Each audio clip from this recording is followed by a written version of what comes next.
Kapora is not a Turkish curse word as many may assume. Well, we also used to be in that group.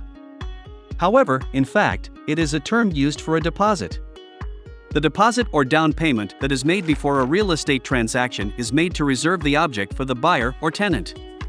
Learn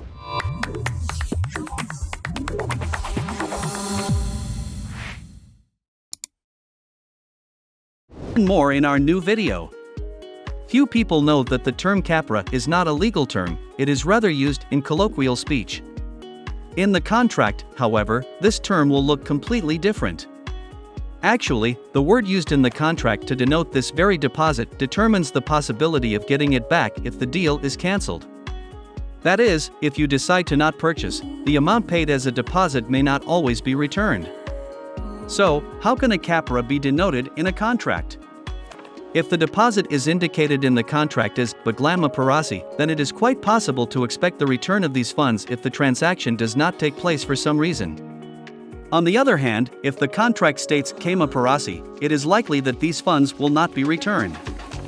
In any case, it is necessary to carefully read the Turkish version of the contract.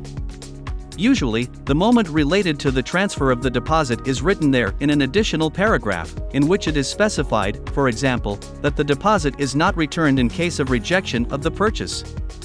What else do you need to know about the deposit? Regardless of the term used, the contract should clearly state what will happen with the funds paid as a deposit in case of cancellation of the transaction. Here is the standard wording used in Turkey in most contracts.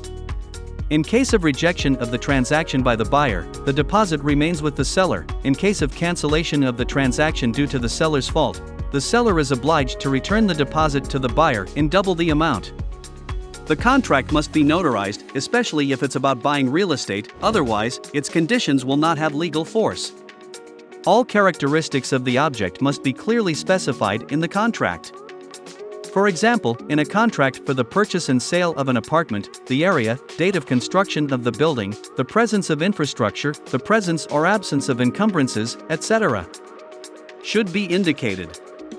If the buyer wants to back out of the deal because the claimed characteristics do not match the reality, it will be much easier to return the deposit.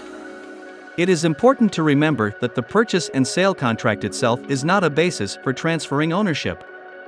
All transactions are registered at the state level, and the buyer acquires the right of ownership after the registration of the transaction in cadastral management. TURK Estate, make your dream to live by the sea come true.